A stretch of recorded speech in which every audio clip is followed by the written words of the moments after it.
नमस्कार। खेत खजाना में आपका स्वागत है। आज गुरुवार है और फरवरी की तारीख है 16। सरसों का बाजार अभी स्टेबल हो गया है एक बार, और गिरावट थोड़ी सी रुकती हुई दिखाई दे रही है। और दूसरी तरफ नरमा कपास का बाजार भी स्टेबल है, और इसी तरह से बाजार ठहराव की स्थिति में बना हुआ है ग्वार का। फिलहाल विस्तार से बात करें उससे पहले आपसे वही विनम्र निवेदन कि आप इस चैनल को सब्सक्राइब कर लीजिए, और सब्सक्राइब करने के साथ साथ बेल आइकॉन को जरूर प्रेस कीजिए ताकि वीडियो अपलोड होते ही सबसे पहले आप तक पहुंचे। आज सरसों का जो भाव है बाजार में लगभग वही भाव है जो कल था। जैसे जयपुर अभी भी 5,975-50 रुपए के आसपास कारोबार कर रहा है। भरतपुर में आज भाव खुला है 5,616 रुपये, कल से थोड़ा सा डाउन है। और जो सरसों तेल का जो मामला है उसके अंदर कोई परिवर्तन नहीं है। जो कल के भाव थे लगभग वही भाव आज खड़े हैं। जयपुर एक्सपेलर का जो भाव है वो 3 रुपये प्रति 10 किलो सुधरा है, जिसको कोई बहुत बड़ा सुधार नहीं कह सकते हैं। ये जो सरसों तेल ठहरा हुआ है इसके पीछे कारण ये है कि जो नई सरसों आ रही है उसके अंदर नमी की मात्रा अधिक होती है, और उसका डायरेक्ट तेल बनाने में दिक्कत होती है, नहीं बनाया जा सकता। उसकी नमी कम करने के लिए या तो उसे सुखाया जाए, कम से कम 25 दिन 20 दिन का समय उसमें लगता है, और या उसके अंदर पुरानी सरसों की मिक्सिंग थोड़ी ज़्यादा करनी पड़ती है, और पुरानी सरसों इस समय उपलब्ध कम हो रही है। इसलिए ये सरसों तेल का बाजार थोड़ा ठहरा हुआ दिखाई दे रहा है। लेकिन इसे ठहराव या तेजी की संभावना के साथ नहीं देखा जा सकता। अभी सरसों की आवक जैसे आज 4.5 लाख बोरी के आसपास आवक हो गई है, तो ये आवक दिन प्रतिदिन बढ़ती जा रही है, और आवक बढ़ने से सरसों के बाजार पर अभी प्रेशर बना रहेगा। कुछ लोगों ने ये पूछा है कि जी दिवाली के आसपास क्या भाव रहेंगे, तो ये कहना बड़ा कठिन काम है कि दिवाली के आसपास क्या भाव रहेंगे। लेकिन कुछ चीज़ें जो इसके भाव को तय करेंगी वो ये हैं। पहला तो ये है कि सेंट्रल गवर्नमेंट जो आयातित तेल है उन पर किस तरह का रवैया अपनाती है, उन पर टैक्स बढ़ाती है नहीं बढ़ाती है, ये सब चीज़ें एक फैक्टर है।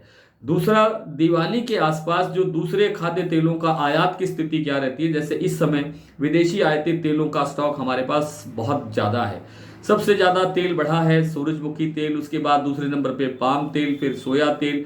तो इन सब तेलों का आयात बहुत ज़्यादा होने से बड़ा स्टॉक बचा हुआ है, इसीलिए ये सभी तेल सस्ते बाजार में उपलब्ध हैं, और सस्ता होने के कारण सरसों का तेल खप नहीं रहा है।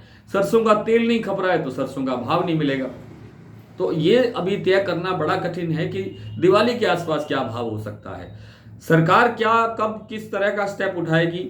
दूसरे विदेश जो जिनसे हम खाद्य तेल मंगाते हैं, जैसे इंडोनेशिया से हम पाम तेल मंगाते हैं, रूस यूक्रेन से हम सूरजमुखी का तेल मंगाते हैं, वहाँ क्या स्थितियाँ बनती है, उनकी क्या पॉलिसी रहती है, उन सब के ऊपर निर्भर करेगा कि भारत में तेल का बाजार किस दिशा में जाएगा। तो ये अभी कहना संभव नहीं है कि दिवाली के आसपास क्या भाव रहेगा। ये लगभग तय माना जा रहा है कि जो इस समय 5450 रुपये हमारा जो न्यूनतम समर्थन मूल्य है, जिसको हम एमएसपी बोलते हैं, एमएसपी के आसपास ही बाजार रहना चाहिए। ज़्यादा अधिक टूटने की संभावना कम है, क्योंकि ज़्यादा टूटने की स्थिति के अंदर सरकार को बाजार में खरीद करने के लिए उतरना पड़ेगा। जैसा कि कुछ राज्यों ने अनाउंस कर दिया है कि हम फलां तारीख से सरसों की खरीद शुरू कर रहे हैं। जैसे हरियाणा ने कहा था कि 28 मार्च से सरसों की खरीद शुरू होगी। तो इससे नीचे बाजार जाने की संभावना नहीं लग रही है। तेजी कितनी बनेगी वो इस बार अभी कहना कठिन है, क्योंकि आवक का प्रेशर बनने के बाद जब आवक कम होने लगेगी उसके बाद पता लगेगा कि बाजार कितना तेजी से बढ़ेगा। और दूसरा जो सबसे बड़ा फैक्टर है वो ये है कि जो अभी जैसा मैंने कहा कि आयातित तेलों की स्थितियां आगे क्या रहती हैं, आगे आयात कितना बढ़ता है कितना नहीं बढ़ता है, उस पर भी सब कुछ निर्भर करेगा। फिलहाल सरसों के अंदर तेजी की संभावना नहीं है, और सरसों का बाजार अभी कुछ और गिरावट की तरफ बढ़ सकता है। लेकिन अंतिम जो बेस जो एक सरसों का भाव का बनना चाहिए वो यही है कि एमएसपी के आसपास ही बाजार रहना चाहिए। कॉटन के बाजार के अंदर जो कल परसों में जो 2 दिन के अंदर सुधार हुआ उसमें आज ठहराव आया है, क्योंकि इंटरनेशनल जो वायदा है उसके अंदर बाजार ठहर गया है या गिरावट आई है थोड़ी सी। तो इन सब कारणों से बाजार में थोड़ी सी एक दिक्कत है कि रुई की जो डिमांड निकलनी चाहिए थी निकली है, थोड़ी बहुत निकली है, लेकिन जो बात बननी चाहिए थी वो अभी नहीं बन पा रही है, इसलिए नरमा कपास का बाजार अभी ठहर गया है। लेकिन ये मान के चलना चाहिए कि जिस तरह से केंद्र सरकार ने और कॉटन एसोसिएशन ऑफ इंडिया ने और दूसरी एजेंसियों ने 2 बार के पूर्वानुमान के अंदर उत्पादन में कटौती की है, उससे लगता है कि बाजार और बढ़ना चाहिए और तेज होना चाहिए। मार्च के महीने के अंदर इसके भाव के अंदर तेजी की संभावना दिखती है। ये मेरा अनुमान है। आप अपना व्यापार व्यवसाय अपने विवेक से जरूर करें, अपने आसपास की मंडियों में अपने जानकारों से राय लेकर के करें। ग्वार बाजार के अंदर तेजी बनने की प्रबल संभावनाएं दिख रही हैं, डिमांड में कोई कमी नहीं है, लेकिन चूंकि पुराना जो स्टॉक है उसमें से भी कारोबार हो रहा है, इसलिए जो नया ग्वार है उसके अंदर अभी धीमी तेजी दिखाई दे रही है। बाजार अभी 5700, 5600, 5800, कल एक मंडी के अंदर 6100 कुछ का कारोबार हुआ है, लेकिन ये जो ठहराव है ये वायदा बाजार के कारण भी हो सकता है और धीरे धीरे आगे आगे अब जो आवके हैं वो और घटेगी। 12-13 हज़ार रुपये की 12-13 हज़ार बोरी की आवक रह गई है, अब ये और घटने वाली है, तो बाजार को सुधरना ही चाहिए।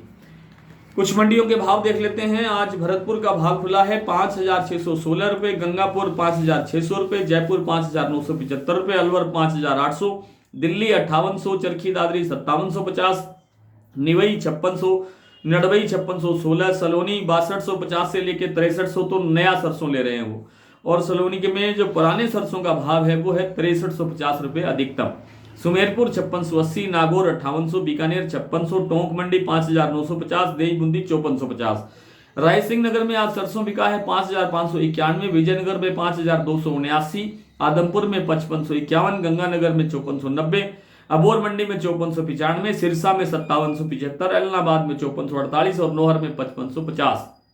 आज रायसिंह नगर में नरमा का भाव रहा 8490, विजयनगर में 8681, आदमपुर में 8349, गंगानगर में 8395, अनूपगढ़ में 8650, संग्रिया में 8313, अबोर में 8195, भट्टू में 8170, सिरसा में 8270 और एलनाबाद में 8170 रुपए।